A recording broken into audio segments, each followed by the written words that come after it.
All right, so let's look at exercise 9.51, problem 6 from the technical drawing book. It's another metric part. So we've got some, faux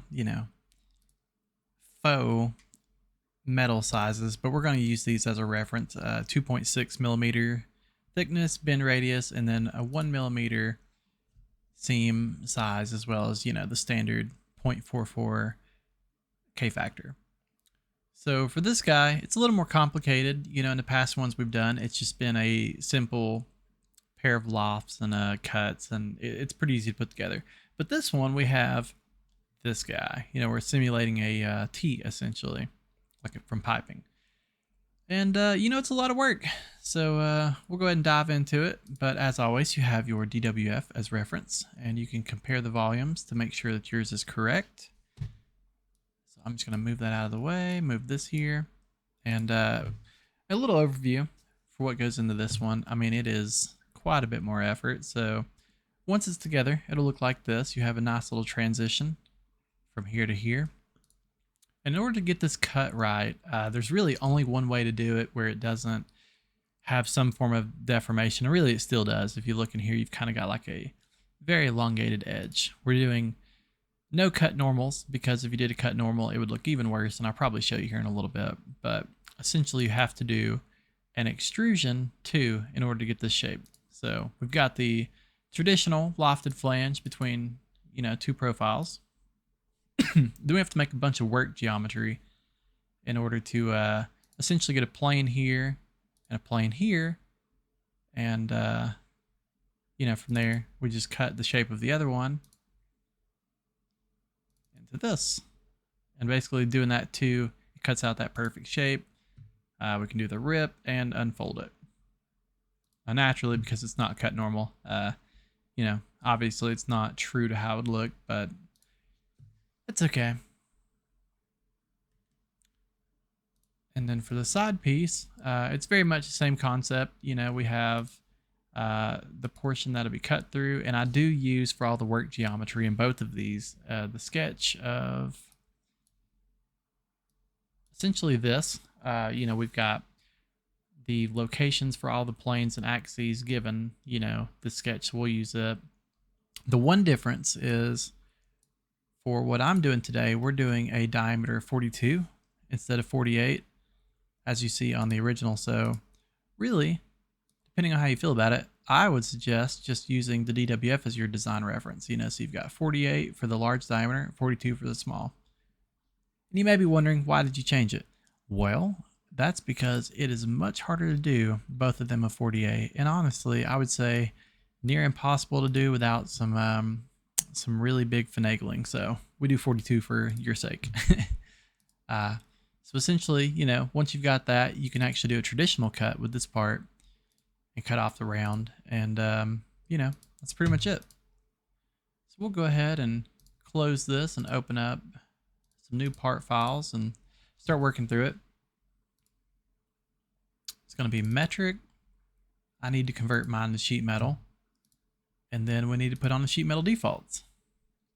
So steel mild. The thickness was, oh, that's weird. It shot sideways for a second. Okay, 2.6 and then 1 for the seam size. And it appears, did I start a metric part? No, okay, I didn't. That was weird. It showed inches. I know y'all saw that. Okay, we'll save that. And then right off the bat, I'm going to save this and make a copy of it. So we'll call this one middle part, which is kind of vague because it's really, you know what? It's the main. We'll keep it like that. Do a save copy as, and call this one side part because it's the branch. And we can go ahead and open up both and start drawing. Okay, so we have 48 for the diameter and 76. So we'll do a circle here of 48. offset a plane from the origin plane. 76. Sketch on it. We'll project that. Turn off the plane visibility. And we can do a lofted flange. Now remember, we want die-formed, and then we need to flip the direction so that it is within the extents of our sketch. Let's go ahead and put in the rip. I'm going to put it on the top quadrant and constrain it to the origin. So we've got it aligned. We can go ahead and rip it, choose the point in the outer face. All right, so now for the fun part. We'll copy the sketch to the other one as well to make it a little easier, but what we need to do is recreate essentially the main path from the reference drawing we have. It's up to you if you want the full vertical line. I'll put it just for the heck of it.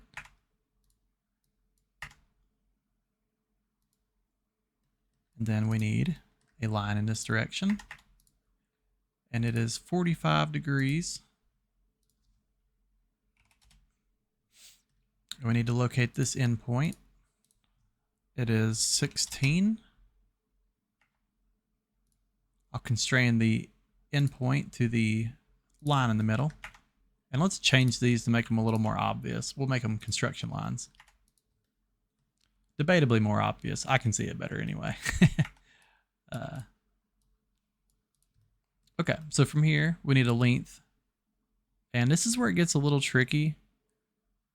Technically, we have to get a little wild here. So we will make this line perpendicular to this one. And just to explain what I'm doing. So, you know, we've got the straight line. We've got the ending point of this line meets 16 up from the bottom. So then we need to create, you know, the rest of this. But in order to do that, we need to know this 54. So we have to create this line in order to locate the whole branch. So that's what we're doing. And keep in mind, again, use 42 instead of 48 right there. So we'll constrain the midpoint to the endpoint of this one. We'll make this a construction line. And let's size this line. We need an aligned dimension of 42.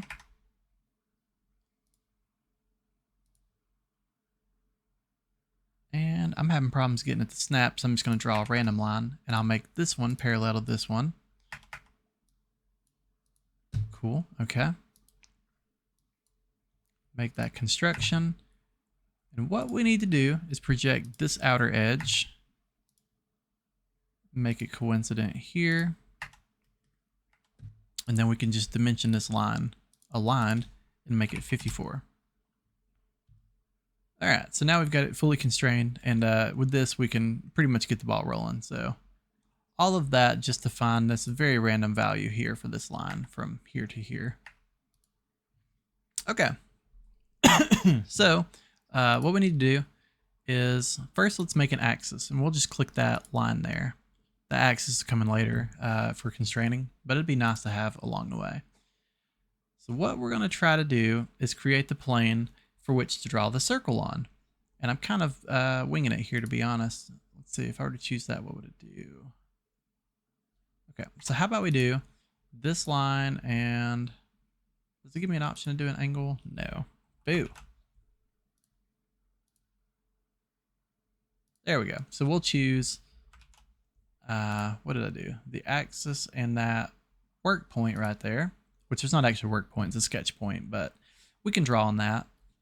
And then, you know, essentially go from there to there. So I'll do a sketch. And it's a little wonky to tell. First, let's turn off that plane visibility. What I'm trying to do is project that point. It's hard to see really, but the point that the end point of this axis meets this direction, essentially what is, well, if I can pull it up.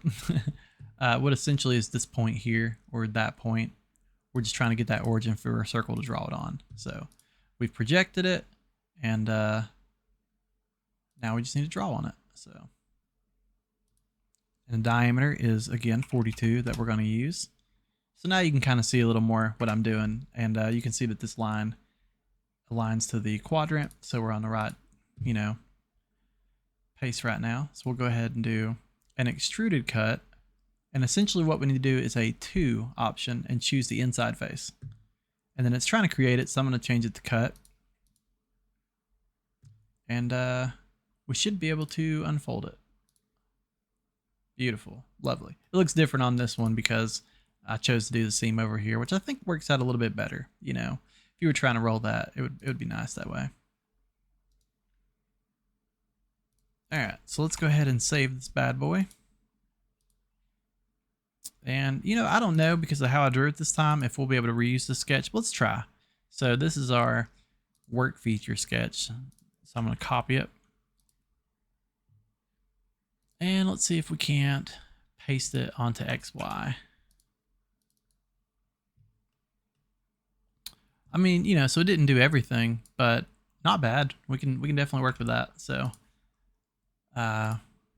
let's see. First we'll need to make another horizontal line. Essentially what we're doing, as crazy as it is we're simulating other part shapes with shapes. So now what we need to do, because we have all of this drawn, is recreate simulating this boundary here. So I'm going to draw a line 48 wide here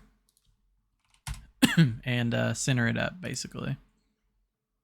Oddly enough, we've got 2 random yellow points there. We can delete those, I do believe. Yep, same up here. Less clutter is better. And it looks like we need to project the origin, so I'll project that center point. And we'll constrain this point to here. Let's see what else we need. So now we need to add in that 16 dimension we had before. And for the heck of it, let's just go ahead and dimension this whole line. How about it? Okay, so we've got mostly what we need. Now we just need to draw a vertical line straight up from that 44 we created. And for the heck of it, we'll locate it too. And so now we just need to make this little endpoint coincident to here. So we basically recreated that same location, just, with nothing to go off of. So what we do need is to create a plane again. So we'll do the same concept. We'll choose this line here and here. And, for the heck of it, let's go ahead and create that axis again. So now we've got the axis we'll use to constrain later, and we've got the plane. We can go ahead and draw that face. Let's go ahead and project this little point here at the meeting point. That'll be our circle center, and it's 42. Okay, so we can, actually I think we'll need to do one more. So we'll do the plane, and we'll do this point, and then we're doing the same concept. All we got to do is project that circle. Let's tidy things up. It's getting a little overwhelming in what we're seeing here. So I'll turn off this reference sketch. Let's go ahead and hide the axis. And I'll do the lofted flange. Flip direction, do die-form. Let's go ahead and put the rip in there. And where do we want it?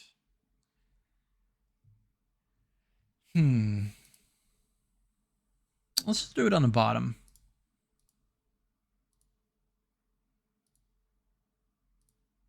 I'm going to line these two vertically. Do the rip.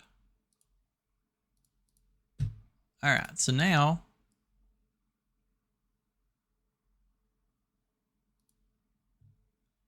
we just need to do a sketch on the origin plane and draw that circle for the other part, which was 48 in diameter.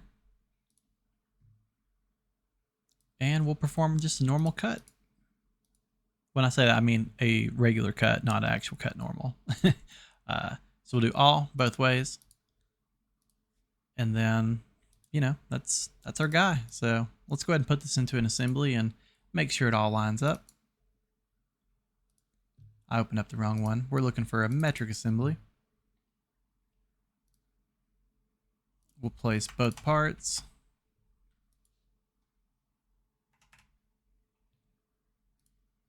Change the hidden style so we can see our edges actually. And naturally, we'll constrain the middle part to the origin stuff. It's always a little easier. So YZ to YZ, XZ to XZ, XY to XY. Lovely. Okay. So the cool part about using all these different work features is we can make this a little easier on ourselves. I'm going to turn off this work axis so I don't have to see it. But we can actually use all the work features to constrain. So I can just do, once I minimize the assembly origin folder and expand the side folder, I can do work axis to work axis. Usually when you make a plane based off of different features, sometimes it gets put as a dependent. So for you, you probably have to expand the work plane feature as I did. And so now we've got the two axes combined. And so we're only missing a few things. As you can see, it kind of rotates freely and it needs to be located along that rotation. So I'm going to undo that. So then conveniently, all we have to do is constrain this plane for this part to the simulated plane from the other part, which appears to be this one. It's probably flush, I'm guessing. Cool. So then you see it just rotates. So all we need is either a flush or an angular constraint, essentially bisecting the part. You can hear it pop into place. And there we go. Cool. So I'll save this. Again, give it a better name than I did. I'm not going to save this and actually keep it. So from here, you know, we can check our volume off, and if we're doing a section view, you can look and see that although we have this weird deformation of the part, we have our ideal butting point where these two pieces of metal meet in a seamless way, and welders can go in and weld between them. Odds are, if they were really making a part like this, it would probably be done differently. They may just, you know, have it cut normal and just have an extra large hole around it.